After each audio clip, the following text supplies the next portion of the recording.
Hello and welcome to another edition of UFO Video Addicts. Let me give you a quick preview of what I got coming up in this video. The first is a couple UFOs that were filmed landing in a Texas farmhouse. This is from about 3 years ago. Also have this video here from a while ago, but it was just recently re-uploaded. It's of some strange light that was seen in Puerto Rico, and these guys are saying that there's a humanoid figure seen inside of it. Also have this video here of some strange light show in the clouds. And then this one here, they're asking, has this video been debunked? But it's of a triangle or triangular shaped UAP or UFO. This is most likely like the TR-3B. And yeah, some UFOs flying around it. Also have this here. This is a pretty long clip. A little over 20 minutes long, rare film of new flying saucer type. This is from Adamski, George Adamski. I don't know, how he was able to get all of this footage, but we'll look at some of that. Also have this, this is one of those videos, that I've shown several times. Again, I think it's one of the best UFOs filmed from the cockpit of a plane. But this guy here, he goes into a lot of deep analysis. This UAP curve guy, he really does a good breakdown of, the possibly the type of camera that was used. Let's see, he talked about the sound. The plane that was in, he's saying you can see this, so it's most likely taken from this FA-18 Super Hornet. But yeah, he does a pretty good breakdown, to show that it's a legitimate footage. And then last, I got this clip here about these strange holes, and I believe I have talked about this before too.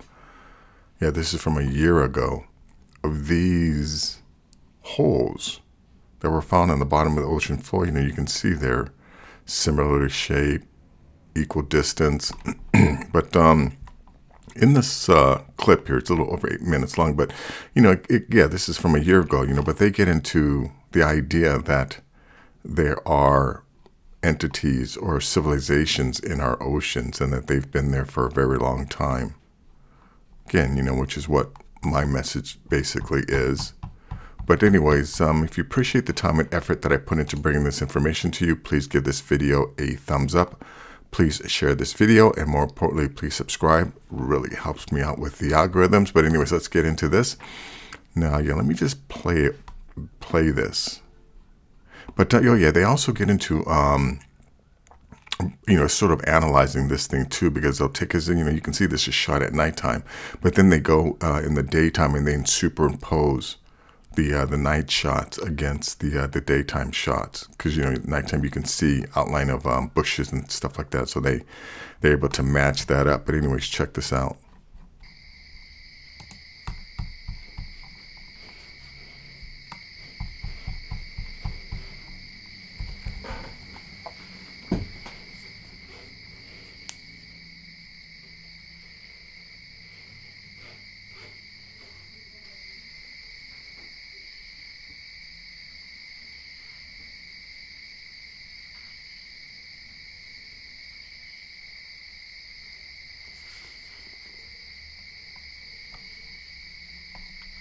Yeah, I just want to point something out here. You can hear the night, right? You can hear the bugs at night. So obviously the audio is working and the person is staying quiet. But one thing, you're not hearing is you're not hearing helicopters or jets, or you're not hearing any kind of sound from whatever these are.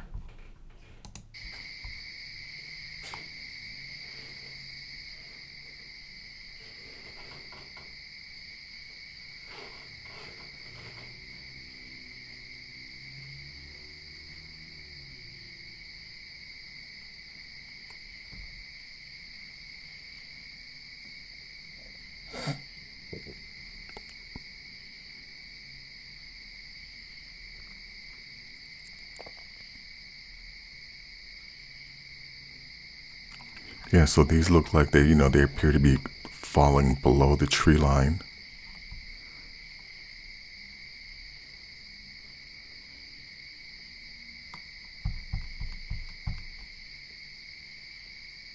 Now it seems to be moving across the field.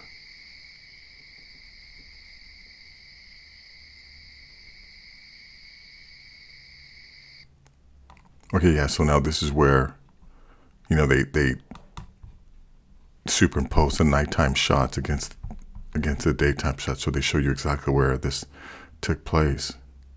So yeah, there's these definitely wasn't farm equipment or a helicopter or anything with a conventional propulsion system.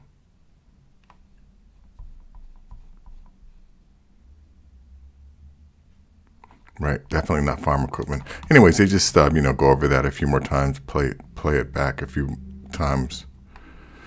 But the link will be in the description. You want to check that out. Let's go to this one here. Yeah, this is a USO with humanoid figure emerging from inside, caught on video in Puerto Rico. So let me just back this up a little.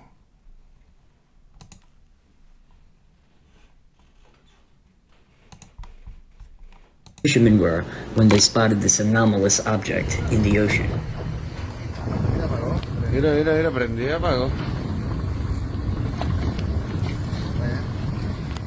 Y una boya allí.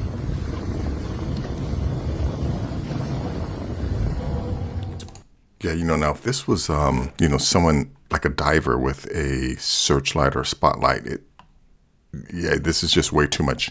The illumination is way too powerful for it to be, just someone down there with a floodlight. What at first appears to be this luminous object under the ocean floor startles the onlookers a few feet away from their boat. Y alumbra de momento, ¿verdad? In hopes of trying to figure out this strange luminous object underneath the ocean floor, the fishermen approached the object very cautiously, with care and concern while trying to figure it out. No acercarme mucho. Yeah, no,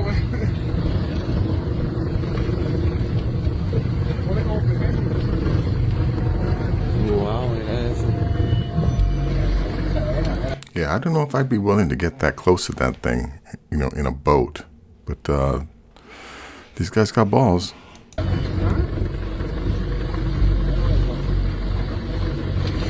Now, somewhere in here, you're supposed to see a humanoid Two fishermen, figure. already baffled, get as close as they can to the strange underwater phenomenon.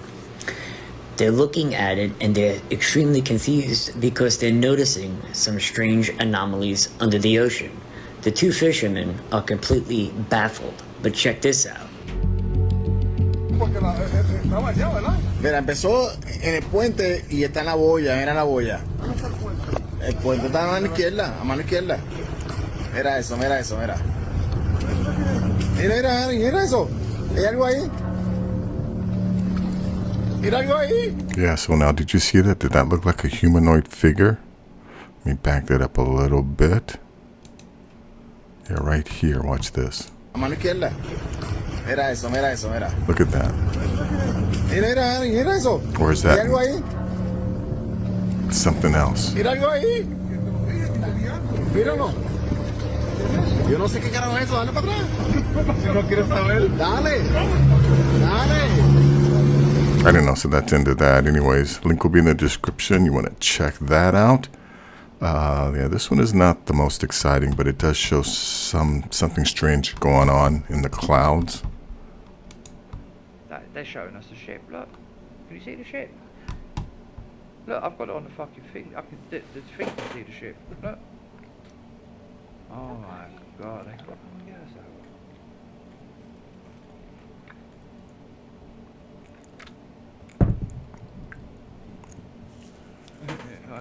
out.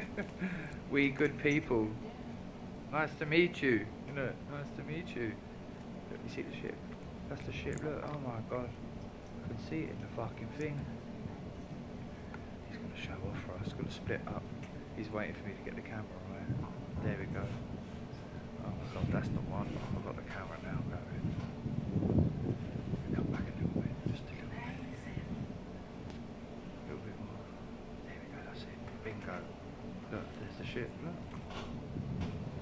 see it in my thing. Look. See, Anyways, that's really all that does, and it just, you know, the illumination decreases, and it just, they think it disappears. But again, not the most exciting. Let's go to this one here. Yeah, so now this is a Reddit video. I'm going to be able to play the whole thing. It's only 27 seconds long. So anyways, check this out.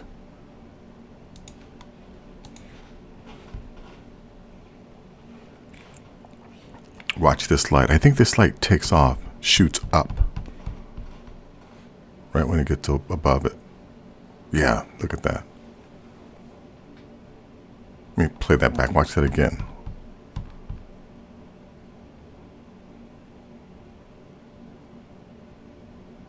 It looked like that thing was a triangle too.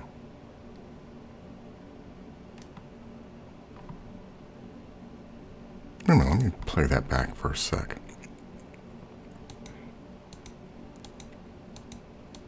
And see if I can stop it right when it lights up. There. Ooh. Let's see. So that's at 10 seconds. Yeah, look at that. That does look like another triangle.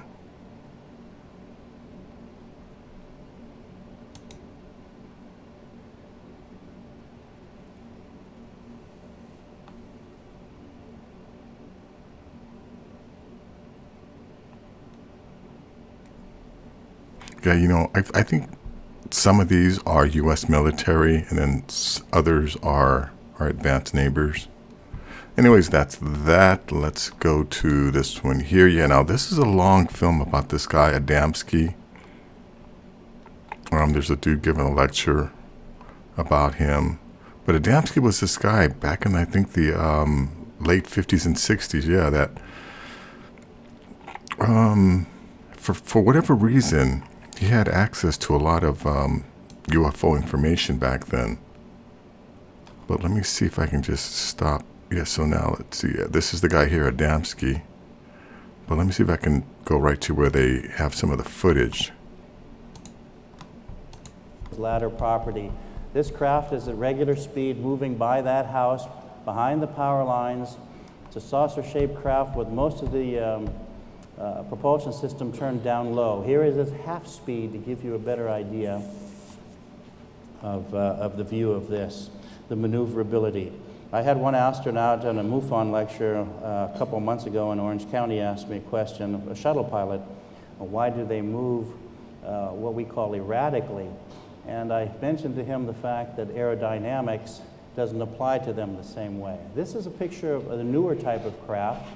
The bell-shaped craft is a very old historical craft that they came with for reasons to remind us in our historical record. But this particular lenticular craft is capable of interplanetary travel without the carrier craft. This is taken in Wisconsin. And if this craft's maneuverability for both towards you and then moving backwards and then sideways, dipping, these type of films astounded the military. Still some of the best in civilian hands. Completely different place, completely different environment. This is half speed. Yeah, look at the way this craft just moves, you know, wherever it wants to go.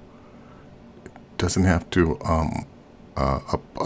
or use any type of physics or propulsion. It just moves wherever it wants to go. These craft can range anywhere from the smallest of about 33 feet, the largest of the bell-shaped probably about 120 feet. The cigar-shaped craft from about 1,000 feet is their smallest to about 20 miles. This is theirs. And there's that instant acceleration. This is taken in Boston.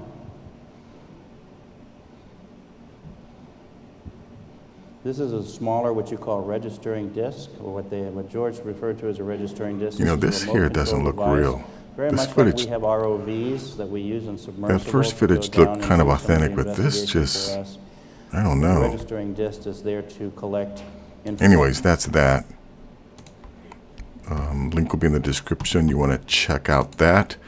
Let's see, incredible U.S. footage flyby. Oh yeah, so now this is again, this is one of those footage of that I think is one of the best.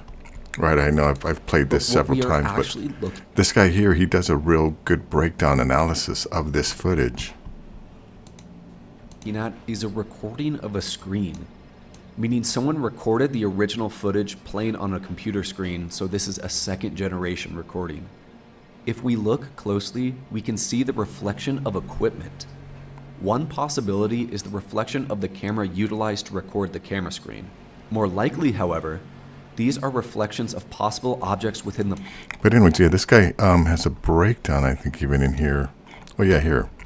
Right, guys, I wanted to try and perform a critical analysis of one of my favorite alleged pieces of UFO footage. The flyby footage is film of a UFO traveling near the wing of an FA-18 Super Hornet. First mysteriously appeared in 2008 and baffled me since I first discovered it around 2015. Anyways, here he gets into the footage, the sound, the craft, the document, and what his conclusions are. He also has links to the original footage, the classified report. Here he breaks down the sound, tells you that I think the sound that you're hearing is of the actual jet, and how this craft looks very similar to other crafts that have been found in the past, and how, like Bob Lazar talked about how, when these crafts fly, they turn belly towards the direction that they want to go. So the guy talks about that. And then apparently this is the audio transcript of the conversation that took place between the pilot and some other people, and they believe that it's referencing this footage, or excuse me, yeah, this footage here. This would likely be...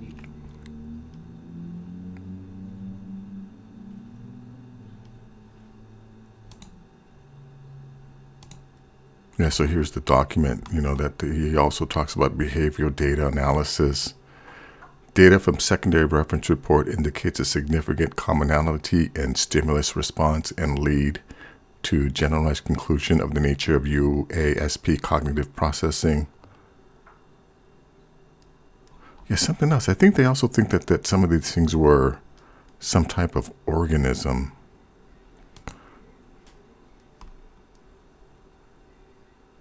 Here it is, but yeah. The elimination of these variables and the effects of maneuvers seen in Section 2 on chemical processes suggests that UASP contacts are either remote, autonomous drones, or a form of mechanical life. Yeah, and here's here's another, analysis. Official government analysis, preliminary assessment unidentified aerial phenomenon. But anyways, yeah, the guy goes into, a real good analysis of this. So definitely check that out. And now last is this video here from Lab 360 about these holes that were found in the bottom of the ocean. Actually, let me just go to the beginning where they talk about how, again, what I'm always saying is that these crafts are most likely being controlled and operated by these advanced species that live in the ocean. Now, again, I'm not the only person that's saying that. More and more people are coming to that realization. Stress that the UFOs tended to stick to the water. And that makes a lot of sense. Life as we know it depends on water. And water could be the only common thing between us and the aliens. The radars on Russian submarines, on several occasions, gave readings of material objects, moving at incredible speeds.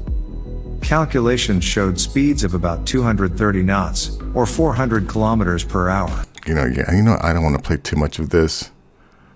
But anyway, yeah, that's basically what it gets into. It talks about how, that there's these beings under there, but really it's about these holes that are apparently being found all over the ocean.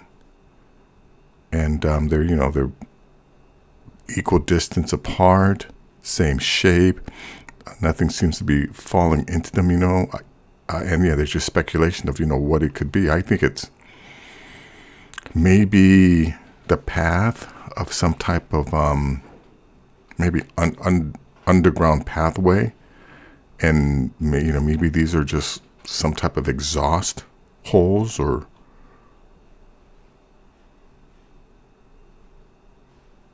airways, or no, not airways, but just pathways to